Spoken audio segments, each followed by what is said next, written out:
ನರಿಗಳು ಯಾಕೆ ಕಾಣ್ತಾ ಇಲ್ಲ ಅಂತ ಎಲ್ಲೋ ಯಾವುದೋ ಬೇರೆ ದೇಶದ ಪ್ರಾಣಿ ಬಗ್ಗೆ ಮಾತಾಡ್ತಾ ಇರ್ತೀವಿ. ನಮ್ಮಲ್ಲೇ ನಮ್ಮೊಟ್ಟಿಗೆ ಇದ್ದಂತಹ ಈ ಪ್ರಾಣಿಗಳೆಲ್ಲ ಮುಂಚೆ ಹೇಳ್ತಿರೋ ಮಕ್ಕಳನ್ನ ತಗೊಂಡೋಗುತ್ತೆ, ಅದೆಲ್ಲ ಅಷ್ಟು ಇಟ್ಸ್ ನಾಟ್ ವೆರಿ. ಸೊ ಸಾಕಷ್ಟು ಸತಿ ವಿಷ ಹಾಕಿ ಸಾಯಿಸಿರುವಂತ ದರ್ಶನಗಳಿದಾವೆ. ಸುಮಾರು ಪ್ರಾಣಿಗಳು ರೋಡ್ ಕಿಲ್ಲರ್ ಸತ್ತೋಯ್ತು. ಮಳೆಗಾಲದಲ್ಲಿ ತುಂಬಾ ಜಾಸ್ತಿ ನಾವು ನೋಡ್ತೀವಿ. ಎಸ್ಪೆಷಲಿ ಕಪ್ಪೆ ಅಡಿಗೆ ಬಿದ್ರು ಬೇಜಾರಾಗತ್ತೆ. ನರಿ ಬುದ್ಧಿ, ನರಿ ಜಾತಿ ಅಂತ it's a very intelligent animal. ಇದು ಬಹಳ ಸೆನ್ಸಿಟಿವ್ ಟಾಪಿಕ್. ಇದ್ರ ಬಗ್ಗೆ ನಾವು ಒಂದು ಎಪಿಸೋಡ್ ಮಾಡಬೇಕಾಗುತ್ತೆ. ಪೂರ್ತಿ ಸಂಚಿಕೆ ಬಡಕಿಲಾ ಪ್ರದೀಪ್ ಯೂಟ್ಯೂಬ್ ಚಾನೆಲ್ನಲ್ಲಿ.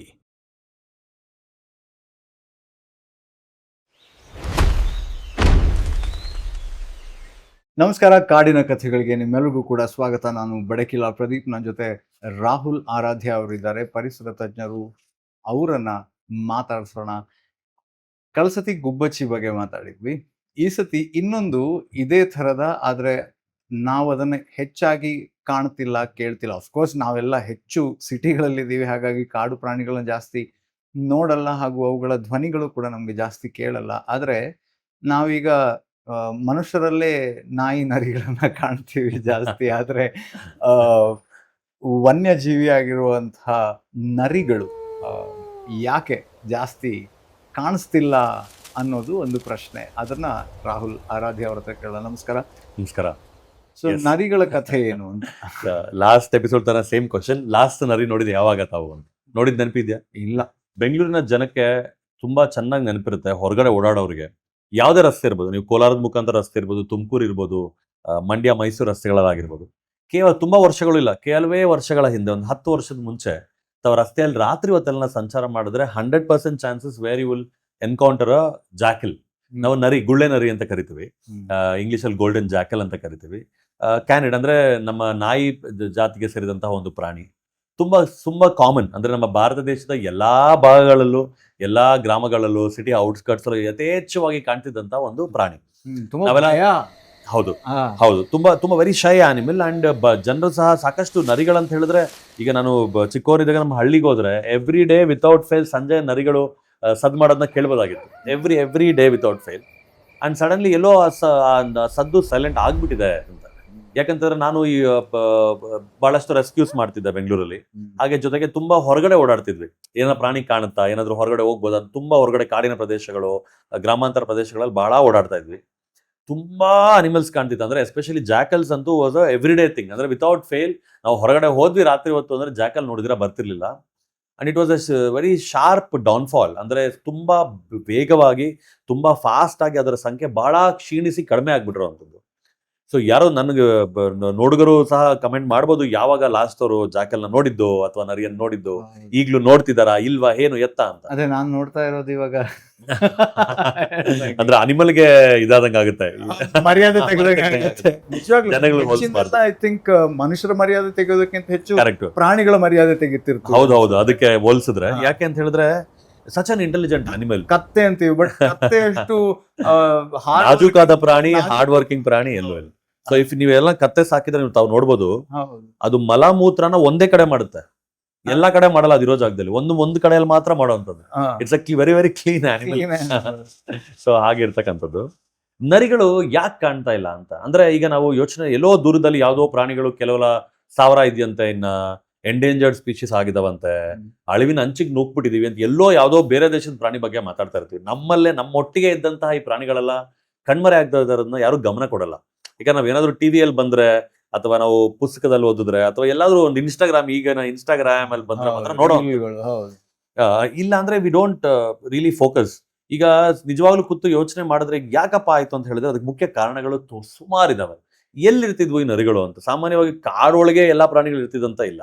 ಮಾನವನ ವಾಸಸ್ಥಾನದ ಸುತ್ತಮುತ್ತ ಸಹ ಸಾಕಷ್ಟು ಪ್ರಾಣಿಗಳು ಇರ್ತಕ್ಕಂಥದ್ದು.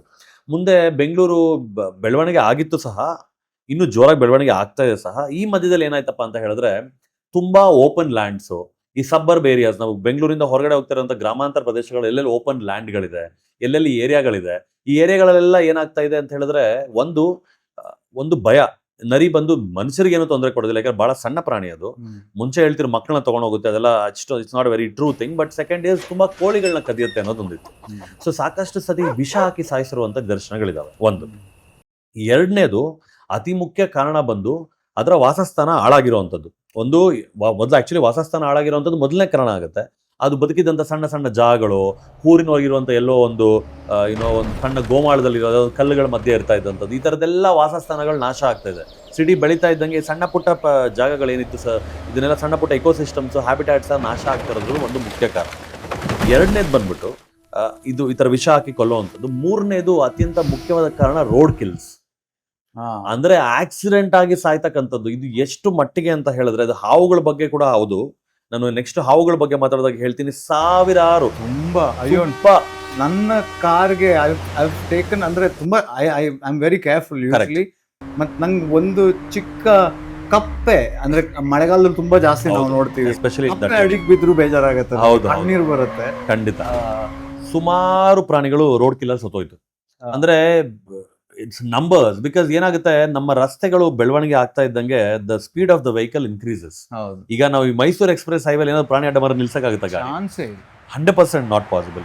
ಸೊ ಹಾಗಾಗಿ ಗಾಡಿಗಳು, ಫಾಸ್ಟ್ ಗಾಡಿಗಳು ಬರ್ಲಿಕ್ಕೆ ಶುರುವಾಯಿತು, ರಸ್ತೆಗಳು ಹೀಗಾಗ್ಲಿಕ್ಕೆ ಶುರುವಾಯಿತು, ಅಂಡ್ ತುಂಬಾ ಆಕ್ಸಿಡೆಂಟ್ಸ್ ಅಲ್ಲಿ ಸತ್ತೋದಂಥದ್ದು. ಇನ್ನೊಂದೇನಪ್ಪ ಪ್ರಮುಖ ಕಾರಣ ಅಂತ ಹೇಳಿದ್ರೆ ನಾಯಿಗಳು. ಇದೊಂದು ಬಹಳ ಇದು ಬಹಳ ಸೆನ್ಸಿಟಿವ್ ಟಾಪಿಕ್. ಇದ್ರ ಬಗ್ಗೆ ನಾವು ಒಂದು ಎಪಿಸೋಡ್ ಮಾಡ್ಬೇಕಾಗುತ್ತೆ. ಈ ಸ್ಟ್ರೇ ಡಾಗ್ಸ್ ಅಂತ ಏನ್ ಕರಿತೀವಿ, ಅಥವಾ ಫೆರಲ್ ಡಾಗ್ಸ್ ಅಂತ ನಾವೇನ್ ಕರಿತೀವಿ, ಬೀದಿ ನಾಯಿಗಳು. ಒಂದು ಬೀದಿ ಒಳಗಡೆ ಇಲ್ಲಿ ಮನೆ ಹತ್ರ ಇರುವಂತ ನಾಯಿಗಳೇ ಬೇರೆ ವರ್ತನೆ ಇರುತ್ತೆ. ಕೆಲವು ನಾಯಿಗಳು ಗುಂಪು ಗುಂಪಾಗಿ ಊರಿನಾಚೆ ಈ ತರ ಕಾಡಿನ ಪ್ರದೇಶಗಳಲ್ಲಿ ನುಗ್ಗಿ ಕಾಡು ಒಳಗಡೆ ಗುಂಪು ಗುಂಪಾಗಿ ಹೋಗಿ ಜಿಂಕೆಗಳನ್ನ ಕೊಂದಿರುವಂಥದ್ದು, ಮೊಲಗಳನ್ನ ಹಿಡಿತಕ್ಕಂಥದ್ದು, ಕಾಡಂದಿಗಳನ್ನ ಹಿಡಿತಕ್ಕಂಥದ್ದು, ಬೇರೆ ಬೇರೆ ಸಾಕಷ್ಟು ಪ್ರಭೇದಗಳಿಗೆ ತೊಂದರೆ ಉಂಟು ಮಾಡುವಂಥದ್ದು ನಡೀತಾ ಇದೆ. ಅದ್ರ ಮೇಲೆ ಕಂಟ್ರೋಲ್ ಇಲ್ದಿರೋ ತರ ಆಗಿರುವಂಥದ್ದು. ಇದು ಪ್ರಮುಖ ಕಾರಣ. ಒಂದೊಂದು ಕೊಂದು ಸಾಯಿಸೋದಲ್ಲ, ನಾಯಿಗಳಿಂದ ಸಾಕಷ್ಟು ಕಾಯಿಲೆಗಳು ಈ ಪ್ರಾಣಿಗಳಿಗೆ ಟ್ರಾನ್ಸ್ಫರ್ ಆಗುವಂಥದ್ದು. ಯಾಕಂದ್ರೆ ಇಟ್ಸ್ ಅ ಶೇರ್ಡ್ ಸ್ಪೇಸ್ ಅಂತ ಕರಿತೀವಿ. ಅಂದ್ರೆ ನಾಯಿಗಳು ಬಳಸುವಂತ ಜಾಗ, ತೋಟ ಹೊಲಗದ್ದೆಗಳ ನಾಯಿಗಳು ಹೋಗ್ತವೆ, ಮನುಷ್ಯರು ಹೋಗ್ತಾರೆ, ಸಂಜೆ ಕತ್ಲಾದ್ಮೇಲೆ ಪ್ರಾಣಿಗಳು ಸಹ ಬರ್ತವೆ. ಎಲ್ಲ ಒಟ್ಟಿಗೆ ಒಂದೇ ಜಾಗನ ಬಳಸೋದ್ರಿಂದ ನಾಯಿಗಳಿಗೆ ಇರುವಂತಹ ಸಾಕಷ್ಟು ಕಾಯಿಲೆಗಳು. ಎಲ್ಲದ್ರಲ್ಲೂ ತುಂಬಾ ಭಯ ಆಗ್ತಕ್ಕಂಥ ಒಂದು ಕಾಯಿಲೆ ಅಂದ್ರೆ ಕ್ಯಾನೈನ್ ಡಿಸ್ಟಂಪರ್ ಅಂತ ಕರಿತೀವಿ. ನೋಡ್ಬೋದು, ನಾಯಿಗಳೆಲ್ಲ ಈ ತರ ಡಿಸ್ಟಂಪರ್ ಗೊತ್ತಿರೋ ಕಾಯಿಲೆ, ಅಲ್ಲೆಲ್ಲ ಬೆಳ್ಳಿಗಾಗುತ್ತೆ, ಅದೆಲ್ಲ ಇದಾಗುತ್ತೆ ಅಂತ. ಸೊ ಆ ಡಿಸ್ಟಂಪರ್ ಕಾಯಿಲೆ ಏನಿದೆಯಲ್ಲ, ಸೊ ಆ ಡಿಸ್ಟಂಪರ್ ಕಾಯಿಲೆ ಬೇಗ ಈ ಪ್ರಾಣಿಗಳಿಗೆ ಹರಡ್ತಕ್ಕಂಥದ್ದು. ಅಂಡ್ ಇವೆಲ್ಲ ಒಟ್ಟಿಗೆ ಗುಂಪಾಗಿರುತ್ತೆ. ಇದನ್ನು ಸಾಲಿಟರಿ ಅನಿಮಲ್ಸ್ ಆಗಿ ಓಡಾಡಿದ್ರು ಸಹ, ಈಗ ಕುಟುಂಬದಲ್ಲಿ ಇದ್ರೆ ಒಂದನ್ನೊಂದು ಆಗಾಗ ಭೇಟಿ ಆಗ್ತಾ ಇರೋದ್ರಿಂದ ಏನಾಗುತ್ತೆ, ಕೆಲವೊಮ್ಮೆ 2 ನೋಡ್ಬೋದು, 3 ನೋಡ್ಬೋದು, ನರಿಗಳು ಬೇಗ ಸ್ಪ್ರೆಡ್ ಆಗಿ ಎಂಟೈರ್ ಪಾಪ್ಯುಲೇಷನ್ ಕ್ರಾಶ್ ಆಗಿರ್ತಕ್ಕಂಥದ್ದು. ಅದೊಂದು ಬಹಳ ಮುಖ್ಯವಾಗಿರತಕ್ಕಂಥದ್ದು.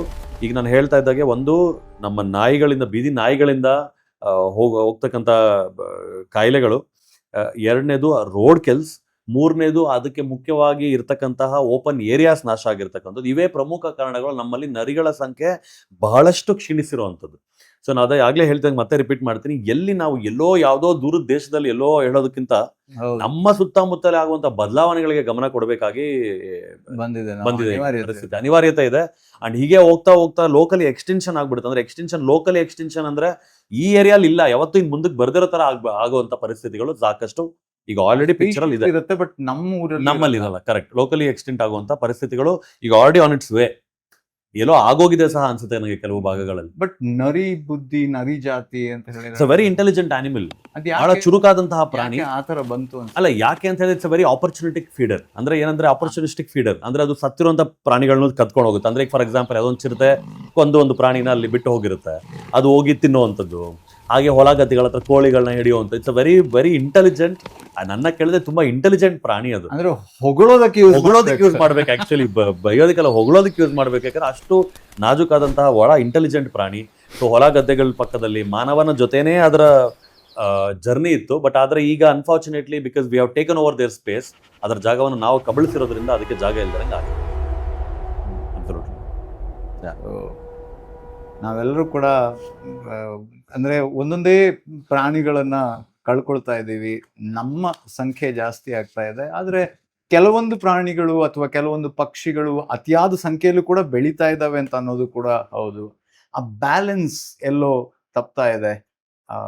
ನಮ್ಮ ಸ್ವಾರ್ಥಕ್ಕೋಸ್ಕರ ನಾವೊಂದಿಷ್ಟು ಜಾತಿಯ ಜೀವ ಪ್ರಭೇದಗಳನ್ನ, ಅದು ಪ್ರಾಣಿ, ಪಕ್ಷಿ, ಗಿಡ, ಮರಗಳು, ಅಥವಾ ಓವರ್ ಆಲ್ ಇಕಾಲಜಿ ಇರ್ಬೋದು, ಈಗ ಕೆರೆಗಳಿರ್ಬೋದು, ನದಿಗಳಿರ್ಬೋದು, ಬೆಟ್ಟ ಗುಡ್ಡಗಳಿರ್ಬೋದು, ಇದೆಲ್ಲ ನಮ್ಗೆ ನಮ್ಮ ಕನ್ಸಂಪ್ಷನ್ಗೋಸ್ಕರ ಇದೆ, ಮನುಷ್ಯ ಬದುಕೋದಕ್ಕೋಸ್ಕರ ಇವೆಲ್ಲ ಇದೆ ಅಂತ ತಿಳ್ಕೊಂಡು ನಾವು ನಮ್ಮ ಲೋಕವನ್ನ ಬದಲು ಮಾಡ್ತಾ ಇರೋದ್ರಿಂದ ಹೀಗೆ ಒಂದಿಷ್ಟು ಸಾಕಷ್ಟು ಪ್ರಾಣಿ ಪಕ್ಷಿ Absolutely. ಸಂಕುಲ ಕಳ್ಕೊಳ್ತಾ ಇದ್ದೀವಿ. ಅಬ್ಸಲ್ಯೂಟ್ಲಿ. ಆ ನರಿಗಳನ್ನ ಮತ್ತೆ ಕಾಣಬೇಕು, ಮತ್ತೆ ಅದು ನಮ್ಮ ಶಬ್ದ ಸುತ್ತ ಕೇಳ್ಬೇಕು. ಇರ್ಬೇಕು. ಹೌದು. ಅನ್ನೋದು ಬರೇ ಝೂಗ್ ಹೋಗಿ ಮೃಗಾಲಯದಲ್ಲಿ ಮಾತ್ರ ಮೃಗಗಳನ್ನ ನೋಡುವಂತಹ ಪರಿಸ್ಥಿತಿಯ ಅಂತ ಒಂದು ವ್ಯಂಗ್ಯ, ಅದು ಪರಿಸ್ಥಿತಿಯ ವ್ಯಂಗ್ಯಕ್ಕೆ ನಾವು ಒಳಗಾಗಬಾರ್ದಿತ್ತು, ಬಟ್ Absolutely. ಆಗ್ಬಿಟ್ಟಿದೆ. ಎನಿವೆ, ಸೊ ಕಾಡಿನ ಕಥೆಗಳಲ್ಲಿ ಇನ್ನಷ್ಟು ವಿಶೇಷವಾದ ಕಥೆಗಳನ್ನ ರಾಹುಲ್ ಅವರು ನಮ್ಗೆ ತರ್ತಾ ಇರ್ತಾರೆ. ಆದ್ರೆ ಈ ಸಂಚಿಕೆಯನ್ನ ಇಲ್ಲೇ ಮುಗಿಸೋ ಹೊತ್ತು, ಮುಂದಿನ ಸಂಚಿಕೆಯಲ್ಲಿ ಇನ್ನೊಂದು ಕಥೆ, ಖಂಡಿತ. ಇನ್ನೊಂದು ಪ್ರಾಣಿನೋ ಪಕ್ಷಿನೋ ಏನೋ ಇರುತ್ತೆ. ಹೌದು. ಏನು ನೀವು ಕೇಳಬೇಕು, ಯಾವ ಕಥೆ ನಿಮಗೆ ಬೇಕು, ಅಥವಾ ನಿಮ್ಮಲ್ಲಿ ಏನಾದ್ರೂ ಇಂಟ್ರೆಸ್ಟಿಂಗ್ ಆಗಿರುವಂತ ವಿಚಾರ ಇದ್ರೂ ಕೂಡ ನಮ್ಗೆ ತಿಳಿಸಿ ಅಂತ ಹೇಳ್ತಾ ಈ ಸಂಚಿಕೆಯನ್ನ ಇಲ್ಲೇ ಮುಗಿಸೋಣ. Thank you. Thank you. ನಮಸ್ಕಾರ. ನಮಸ್ತೆ.